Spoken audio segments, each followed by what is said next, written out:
I find a pen and paper, as simple as that is, just helps you go, what is it? Write it down. Point form, black and white. It's more of just being content in knowing who we are and being confident in who we are as an individual and bringing that uniqueness to the table. Think of yourself just constantly as nobody can be better than me because I'm the only me. Welcome back to the Bold Artist Podcast. I'm delighted to have Melissa Nasby of Soul Fiber, professional puppet maker and fiber artist, and the one who calls herself a professional mess maker. She's on the show for a part 2. Melissa and I spoke last week, and we had a really vibrant conversation about what keeps her creative, what were the steps between falling in love with fiber and becoming the most genius puppet maker. That you can see the puppets here on YouTube right behind her. She is just so creative and full of life in what she does. We had the conversation of her journey and a little bit about the obstacles that Melissa has faced along the way, including ADHD, which has definitely impacted and played a role in the artist that Melissa is today. So welcome back to the show, Melissa. Thank you so much.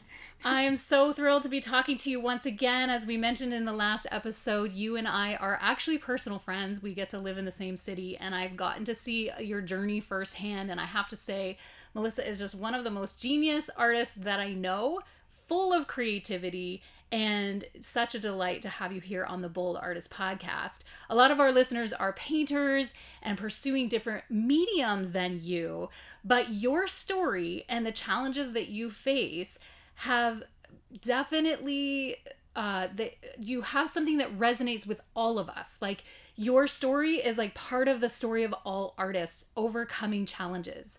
And in last episode, you talked to us about removing barriers and just learning to play, learning to explore. So let's pick up where we left off there, Melissa. What are some of the barriers that you've encountered that you've had to figure out how to get through these obstacles in your life as an artist?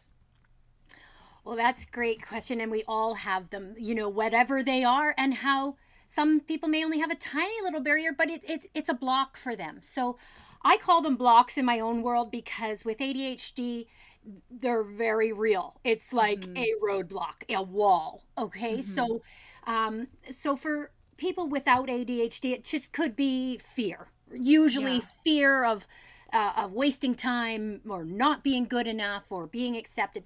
Those kinds of normal fears we all have. When you're putting your work out there, it's very personal. Some people are very good at separating their work from their heart, but I am not. I put my heart and soul into everything I do, and therefore I need to be proud of it, and I need to love it. I need to be interested on a real level.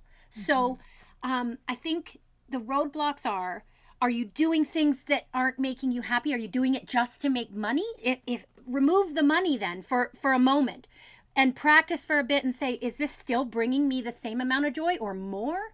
Was it the money component of it that was stifling your creativity? Or do you feel rejected if it doesn't sell and therefore feel you're not good enough? There's all these awful things that go through, I think, every creative's mind when you hand make something with your own mind and hands. You put it out there for the world to judge, right? Yeah. And that becomes very difficult for a lot of people. So therefore they either stay in one thing where they did receive good praise over and they're very proud of it, so they stay in that comfort zone and they don't continue to play and experiment because they're like, well, I'm good at this, so I found it, here I go. And that may be the case. You could be the best there is, but that could just be the tip of the iceberg of your potential. So to me, it's this constant, it's fed by ADHD. ADHD is both a block and a superpower. So it's hard to really fully understand if you don't know someone with ADHD and see it. So can you take a quick minute? Sorry to interrupt there, but maybe just give us like the nutshell version of how an artist can, or like if there's artists listening that don't suffer with any form of ADHD or don't know anyone, how can we simply understand what it actually is? Okay, so very simply, it's called attention deficit disorder. Or hyperactive disorder. It was the H. I have ADHD, so I have the hyperactive component, which, in my life, it's mostly a good thing, but it can burn me out. So we are all in. We're the people who are just 110 miles an hour, or you won't see us at all. So there's a no medium zone for, you'll even hear it in my voice and you'll be like, wow, you're so much all over the place compared to people call me animated and loud and I'm all these things that for my life you try and sort of bring yourself a little smaller and a little quieter and you just can't. ADHD is an energy and it's an inability to we lack executive dysfunction. Okay, so executive dysfunction. We're following. It's all good. I see. Speaking is hard. Okay. Yeah. Executive function is when we have the knowledge in all of our brain. We know we consume a great amount of knowledge. We're sort of addicted to it. It's adrenaline for us. But then executing what we've learned is very difficult for us. It's the communication between the two sides of the brain where you know how to do it, you want to do it, but doing it is the problem. So I have found the things that bring me joy in order to execute because I have to be excited about that outcome. And that's why I have to take jobs that excite me. And that's why I don't fit into a 9-to-5 sort of office type environment is because I'm not stimulated enough. I'll be bored. I'll be zoning out. I can't, I have to believe in whatever it is I'm doing or at least be excited about it so that I can focus and execute those ideas in my head. So you have managed your ADHD as an artist. You have managed it so well because you've figured out all of these ways that you tick, and then you've brought it into your realm. You've chosen the medium, you've chosen the diversity within that medium. You've just done such good, smart moves and steps to manage. It never felt like that, but well, no, I see it. We all see it, Melissa. Your work shows it that you have managed it well, and yet there's people, whether perhaps it's not ADHD that they're struggling with, but they're struggling with other blocks. Do you have any tricks or tips for how to identify that block and then make it work for you? You're so good at making it work for you. Well, thank you, first of all, for that, because I don't feel like that ever, honestly. So I think what it is once I identify the block, and that really does come from the practice of being honest with yourself, right? Okay. We all, we're our own biggest liars in our own minds, right? Mm-hmm. We're always trying to protect our own self from any form of rejection or failure.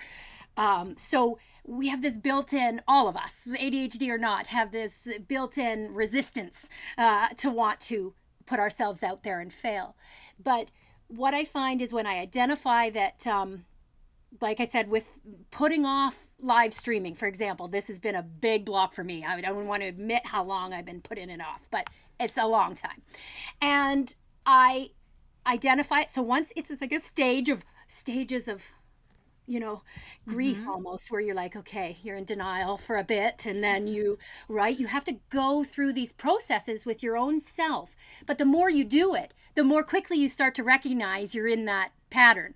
And then I know what to do once I hit that marker, right? So once I know, I've been making a lot of excuses about this, then I start to look at, okay, let's look at this in black and white. Get out a pen and paper and say, or you could trust your partner or whoever, your best friend or your partner to say to you, do you feel like I've been putting this off, or why do you think I don't want to join that guild or go to the gallery or whatever it is that's holding you back?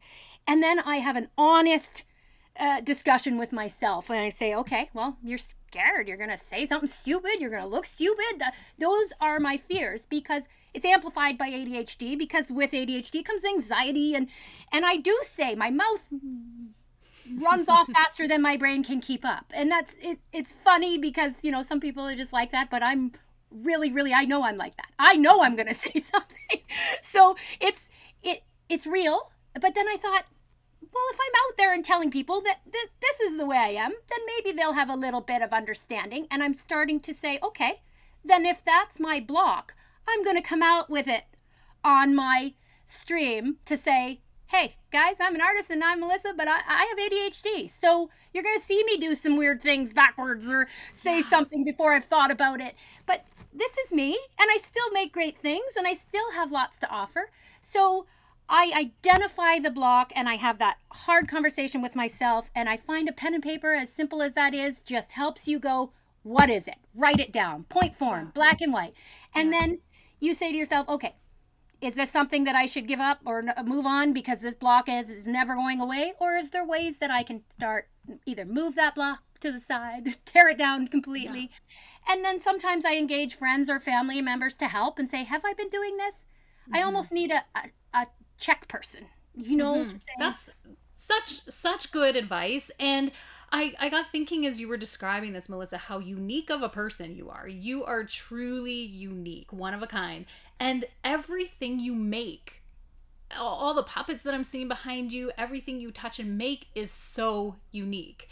And I think that one of your gifts is just like helping people and helping artists even understand that it's okay to be different and it's okay to be unique. And you're just bringing, when you do, when you hit go on that live streaming, you're just going to be bringing your uniqueness, which is such a treasure. And I feel that there's so many artists who are just holding back, really bringing themselves into their art and embracing all the parts of themselves that would make their art unique. And, just speaking of unique art for a moment and bringing ourselves to it, we ended part 1 of the podcast with you just talking about how your secret sauce is play and how you have been a professional mess maker. You've had to make a lot of messes to discover what you love. And that you said something to me, maybe you can say it again if I can kind of like remember the gist, is that you said something like, we have to be as dedicated to making a mess as we are to the art, and that we develop the skills while we play. Can you just recap that a little, even though we mentioned it last week? And then let's dive in a little bit further. So like this whole thing about play, I want to just like find out what's so unique and how we can find our uniqueness and our style through play. Yeah, I think your viewers especially will really find it beneficial to have this moment where they look at their art and they say, first of all, are you thrilled? Are you happy? Are you totally there? Because some people just get there and they're there and they know their spot. They're there. They're in their element. And we're not saying you have to necessarily keep going either, right? But when you're just sort of feeling like I'm in this repetition mode and I'm doing the same thing, or I've become a slave to the dollar, or I'm just constantly making what other people want me to make. There's a part of you, if you're a creative being, that just has to just be creative for the sake of being creative and removing that end game. I have personally experienced that, where I felt like I just needed to make, and it didn't need to make sense, and I don't need to explain it. I just need to make it. There's been times that I've made something or done something or created some kind of project for myself that people will scratch their heads and say, why are you doing that? And I'll say, I don't have a reason. None your business. I just wanna do it. And that's how a lot of creative people tick. But I think that is what makes us unique. And when you can bring out the desire, like when you can match the desire that I want to make this, to skill and to all the experiment and play, there is something even more unique that comes out of it. Like, you're not just making cookie cutter art or paint by number. You are really bringing what's on the inside out. Absolutely. And joining with other people, other creatives, because they think in a totally different way than you think. And while you're both wonderful and talented and creative beings, you very much think differently than every other human on the planet. So we need to explore those differences, because that may ignite something in you that brings a level to your art that you never even imagined. And I feel like people get tunnel vision when it's their art form. Then they're like, well, I only follow oil painters, and I only, because I'm an oil painter. And well, we are taught a lot about niching down. That is something that's really taught, like, just, you know, art leaders, gurus, even on YouTube, when you're a content creator, they talk about niching and being really laser focused. And there is value, as you mentioned in episode 1, there's value in mastering and being focused, but it doesn't always work for everyone. And it doesn't work when you're in the mode of experimenting and playing, where you have to like open up to other realms and other mediums to like just get experience and exposure. But tell me how, again, like, so you were saying that it's like we get too tunnel visioned. And so do you feel like a niche or like picking your element can become too tunnel visioned? For me, again, from my perspective, it does. It just makes me already have a panic attack, because I could never be so focused on one thing. Yes. It's just me. But for Yes. those that can, I mean, it's great, but we're not stagnant beings, right? Our minds are constantly in need of new stimuli. So even if it's something as minor as breaking out of your normal color palettes, or, you know, we're not talking you have to go, you know, build something out of wood tomorrow because you're an oil painter. No, that's not what we mean by diversifying and playing and experimenting. It's just for the actual dopamine it provides your brain to get excited about something, feel different things in your hands, play, get dirty, get messy, and then focus back onto your art and see what now, if you're looking through it through a different lens, you know, from the things you've learned, can you now have the idea of that little thing that was missing, you know? Or again, it can be such a small scale, that realm of creativity that you shift in. It can all still be within oil painting, let's say. I keep using that as an example. Yeah.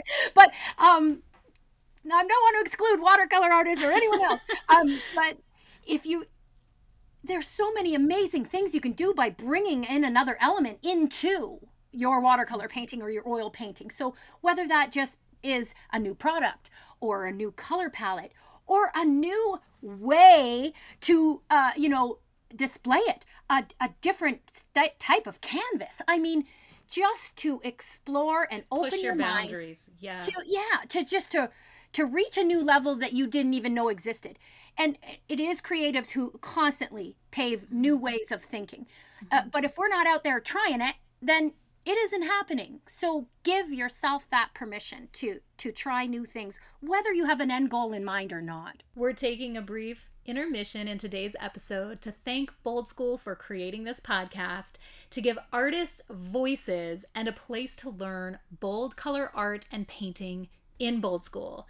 In Bold School, we have a vibrant online community, mentorship, support, challenges, and online classes to equip you not only in skill, but in being a wholehearted artist. Make sure that you hop on our newsletter list on boldschool.com to find out more about being a bold artist with Bold School. So, Melissa, I have 2 more questions for you, and one is about the creative realm, and then the other I want to circle back around because I have one more question about creativity and ADHD. But first, you, as I mentioned, are so unique, and what you do, like, no one else in our town does this, in our city. No one else that I know for like miles and miles. Like, there is a community of you out there who are in the fiber arts and specifically niching into puppetry and costumes and these large scale sculptures that you have mastered. But you are really unique, even among your peers. Now, I have an interesting question for you. Being that you're so unique, do you still look around at other creatives and feel like competitive, or the feeling like maybe insecure in what you do. And if you do have those feelings, what do you do to combat or get over the blocks of like we often talk about the intimidation that's out there in the art world or in the creative world, where you look out and you feel less than or inferior and afraid to truly be yourself. Have you ever encountered that? And then what do you do about it? Oh, every day. Every day. I think, again, that's when you're feeling so vulnerable, putting something handmade out there. I think it's completely normal and healthy to really feel that vulnerability and think, okay, well, but you also have to say to yourself, well, some people aren't going to like it just because. Yeah, you can't please everyone. Some people don't have good taste. So I like to think that one all the time. If they don't like it, it's their fault, not mine, right? But you really, it is hard. It's a learned skill, right? Like anything else. You must overcome that. So I often, against my own will set myself up to expose myself to a situation like that on purpose. So whether that's seeking someone who you know is a better artist than you, or you feel is a better artist than you, and reach out to them or collaborate. A collaboration is the greatest tool. It can be very stressful if you're not in sync with the person you select to collaborate with. But oftentimes you'll find they bring a level to your thinking that you've never experienced because you're not them. You reminded me of something. You and I have collaborated before, and I've mentioned it here on the Bold Artist podcast, I believe. But it was when I was sculpting, and I sculpted a wolf face, and you took the wolf sculpture and you did the other half, like one half stayed ceramic and the other half stayed, or like you created a wool sculpture on the other half, and we sold it in a gallery. I remember that was eons ago. And again, that was an area I would have never ventured into on my own had I had not meshed with your creative vibes, right? And it was an amazing piece, and it really sold right away. Again, I think the customers or buyers or clients do know when they're looking at something so unique. And you bring that up a lot. Unique is a niche because there are so many people who just go, oh, that sells, so I'm going to make that. And again, there's nothing wrong with that. We all have to earn a living. I get it. I fully get it. It's just that that's not my thing because I will never be rich. I will never, ever, maybe when I'm dead. But I can't do it for money, right? That can't be my motivation. So, but if I'm looking to someone who's a better artist than me and I look up to them, like I do you, like everything you touch and is magic in my eyes. And then I think, oh, and you think that of me? And then, okay, if we join those energies together, it's unbeatable, untouchable by anyone else because we are both two very unique artists. And it doesn't mean, oh, you're better or I'm better or worse. It's more about think of yourself just constantly as nobody can be better than me because I'm the only me. Exactly. Right? I love that. That is actually the approach that I try to take. And it's not a form of pride or arrogance. It's more of just being content in knowing who we are and being confident in who we are as an individual and bringing that uniqueness to the table. And so you perfectly answered that question. I know I was like, what's the secret sauce to knowing you're unique, and how do you face it when you feel intimidated by the other creatives out there? And you brought it back around once again, Melissa, to you know yourself so well, and you know yourself that you put yourself in the face of the challenge and you say, I am intimidated, and so I'm going to purposely collaborate with them, or I'm going to purposely reach out, or I'm going to put myself in a situation to expose myself to get stronger. And that is only one of the things that I love about you, that you know yourself so well to set yourself up for success. You look at your blocks and you say, how do I get over them? And I'm going to set myself up to succeed. And, I got to tour your studio to a small degree. I don't think I went downstairs because you have a lot of space dedicated to your art. But I was in the upstairs, and one of the things that I noticed, and we had had a brief conversation about, was that you set yourself up, and correct me if if I'm painting the wrong picture here, but you set yourself up with these stations where you have like this project happening over here, and then over on the other side you'll have something else happening, and then you'll have these different like little pockets or little stations to your studio. And I was asking you about it, and you said, well, because of my ADHD, I need to have different spaces to, like, when my brain switches modes, I go to a different space, and I have this space as like my do it quickly kind of between things, and then this one's my like really focused space. And you have actually learned of yourself how to set up your space to be the most productive for your own attention span. Am I remembering this correctly? It's so perfect. It's exactly.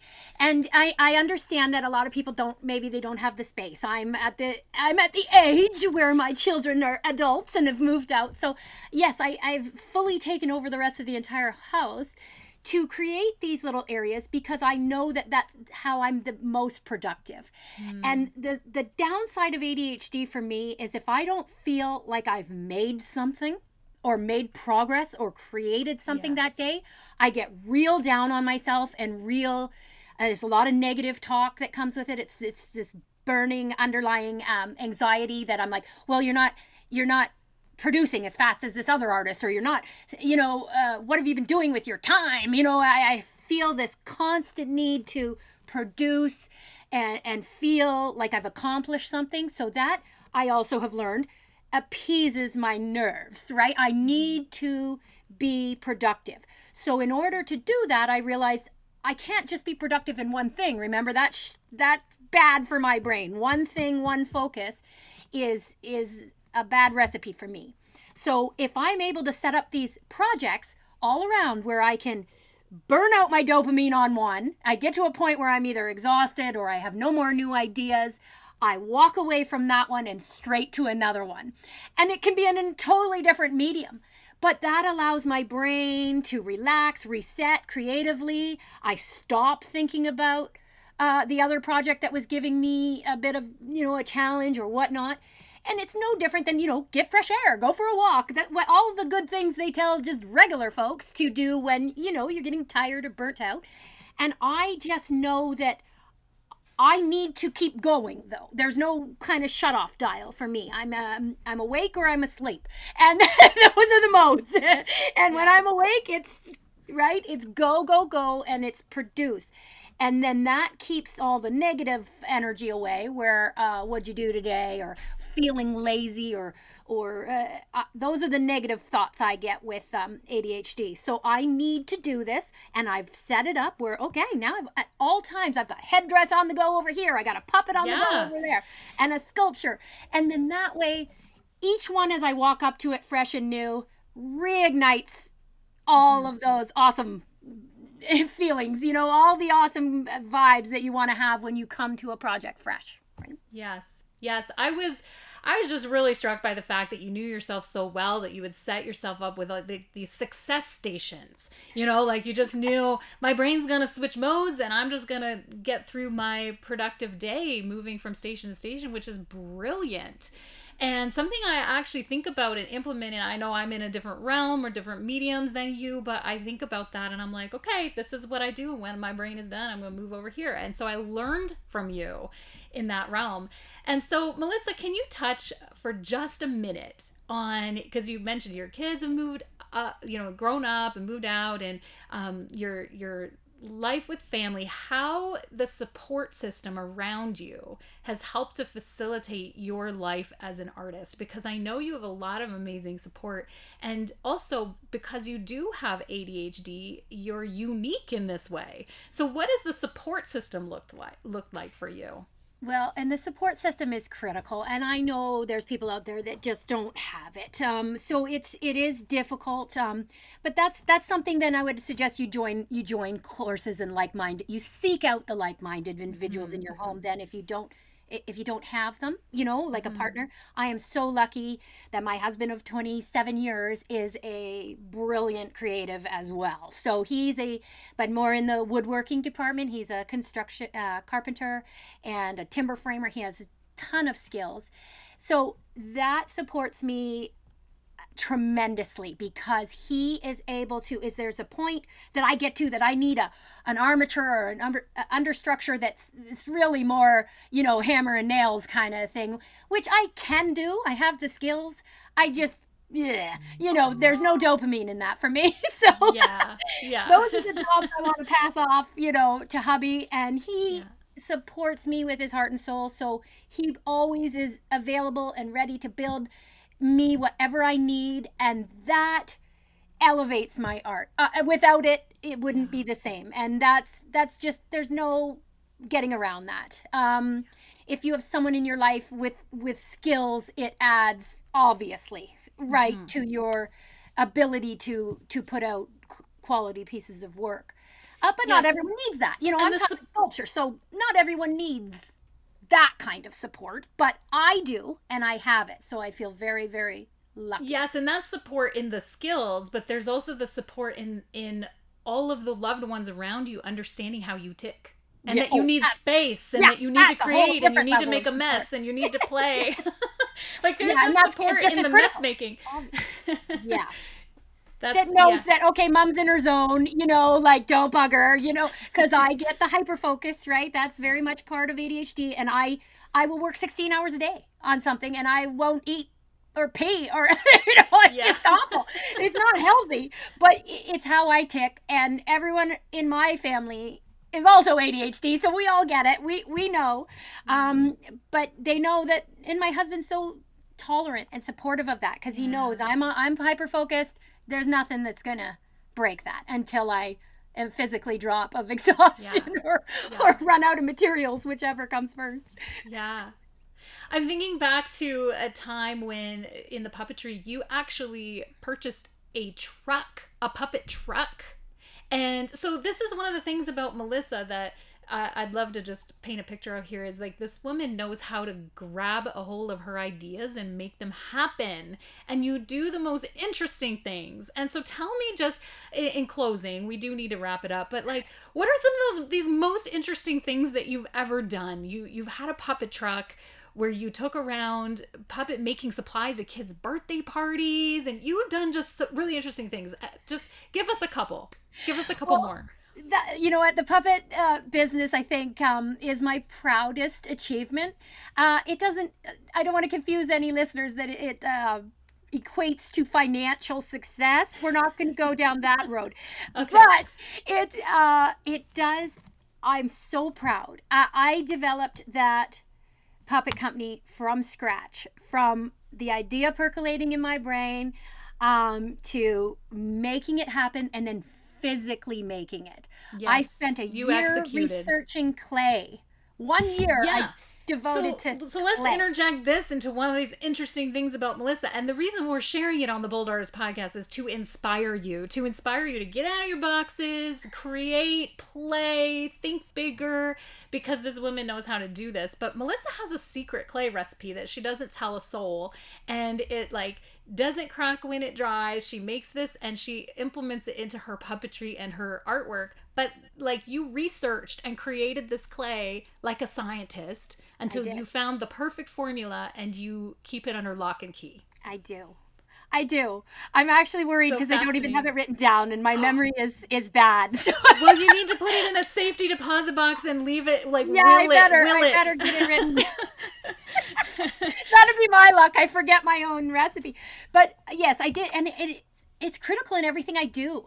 And when I release things on the internet, I'm noticing more and more. There's millions of clays out there. There's some fabulous clays out there. Mm-hmm. But the specific recipe that I developed is something that I'm realizing people are really struggling to find out what I've done. So, I really at first did plan on marketing it, but realistically, I know myself, and I know that probably isn't going to happen.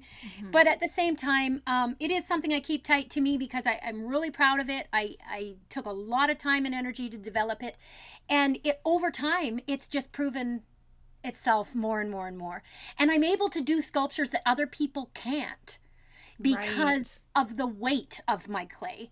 Also, you made it lightweight. Correct. And then, there's always pros and cons of every medium, as we know, right? So most lightweight clays, then they don't take texture as well, or they go puffy when they dry, or they crack, or they need to be sealed. All these different components that make up every different type of clay out there. I'm very, very proud to have made one that it doesn't dry out, it doesn't crack, it doesn't shrink, and it's lightweight, and it holds detail. So I'm able to do some of the things I'm doing, whereas other people are really struggling. When I put a picture out on the internet, they're always after me to try and figure out, what did you use? How is that? Why? And I'm just like, I don't want to be that person. Well, here's the thing: what you can give to them, the secret that you can give to them, if you're not ever going to give your recipe, is you can give to them the secret of play. And you can say, here's what I can tell you. If you play enough, if you experiment enough, you're going to solve your problems. You're going to move through your blocks, and you've got to love the play and making the mess as much as you love making the art. That's your secret. That's your secret sauce. We came up with that in episode. But you helped pull it out of me. See, I didn't know what it was at first. Yeah, so you can tell them, I can't give you my recipe for the clay, but I can give you the recipe for play. That rhymes. Oh, there we go. My new slogan. That's amazing. So anyway, Melissa, thank you so much for joining us on today's episode and also in episode 1. You've been such a delight to have on the Bold Artist podcast, and everyone can see the description boxes in the show notes for Melissa's link. You are really active. It appears to me you're really active posting things on your Facebook. You've got a website, and everyone can look you up and see the amazing history of your work, from all of these characters and puppets, headdresses, to large scale sculptures that are just mind-blowing. And what do you have on the go right now? In closing, what do you have on the go on your table? Well, I know you have multiple tables, but the one in front of you, what's on the go? Well, I'm actually, my new fixation is I want to make the full gowns and costumes to go with the headpieces that I'm currently making. Perfect. But as you know, I said I don't have a relationship with a sewing machine. So I'm learning how to fabricate sort of ball gowns without sewing. So it's a huge challenge. That's amazing. Well, everyone can find Melissa on her socials and her website and see how that turns out. Let's see what she comes up to go with her headdresses. Melissa Nasby, thank you so much for being on the Bold Artist podcast. I had a blast. Thank you for having me. Thank you for joining us on the Bold Artist podcast. You can find all of our links in the description box and show notes. Make sure that you're on our newsletter list. You can get on that list at boldschool.com to find out all of our current news, happenings, what's going on in the Bold School community and in our online classes. We'd love to see you in the community. We have a vibrant online space where there is mentorship, challenges, critiques, growth as an artist together. We work together at Bold School to get better at both skill and being a wholehearted artist. Make sure to check out all our links and get involved today. Can't wait to see you there. Until next time, keep creating.